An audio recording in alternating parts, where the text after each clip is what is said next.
আসসালামু আলাইকুম ভিউয়ার্স, আমার সামনে এখন যে ঘাসটি দেখতে পাচ্ছেন এটা হচ্ছে গুয়াতেমালা হাইব্রিড ঘাসের মোথা কাটিং। আপনারা দেখতে পাচ্ছেন এই ঘাস কিন্তু অনেকগুলো গিরে আছে। এই যে দেখেন, এদিকে দেখেন, আর বুঝবেন না। এই যে 1 2 3 4 প্রায় 8টা 9টা গিরে আছে। তো আমরা এখন এগুলো কাটিং করলে 2টা হতো। এই দেখেন, আমি একটু দূর থেকে দেখাই, এগুলো কাটিং করলে 2টা হতো। তো আমরা এগুলো আমান দিচ্ছি, এই যে মোথা সহ।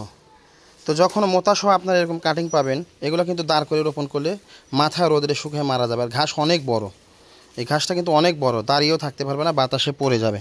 সেক্ষেত্রে কীভাবে এই ঘাসের কাটিংগুলো রোপণ করবেন চলেন আমি দেখাচ্ছি। তো ভিউয়ার্স, প্রথমে এই যে আপনার জমির মাটি এরকম ঝুরঝুরে করে নিতে হবে।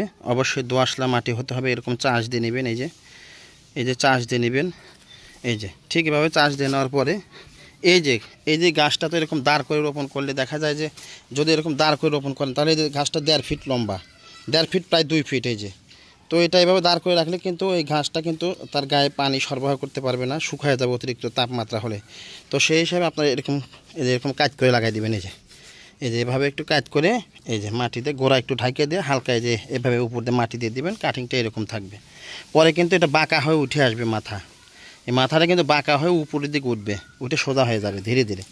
তো এইভাবে যদি আপনারা রোপণ করেন, ইনশাল্লাহ আপনার কাটিংগুলো জার্মেশন ভালো হবে। এই প্রত্যেক গিরায় গিরায় গাছ বের হবে এবং গোড়া থেকেও গাছ বের হবে। যে বেশ এভাবে মাটিতে ঢেকে দিয়ে পরে জমিতে পানি দিয়ে দিবেন।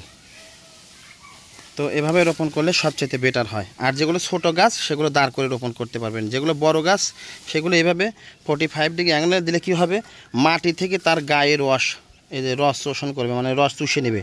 যদি দোআঁশলা মাটি হয় তাদের ক্ষেত্রে কিন্তু এভাবে, আর যদি এঁটেল মাটি হয় তাহলে এভাবে দেওয়া যাবে না, তাহলে মাটি শক্ত হয়ে আটকে যাবে, গাছ বের হতে পারবে না। তারা দাঁড় করে রোপণ করবেন।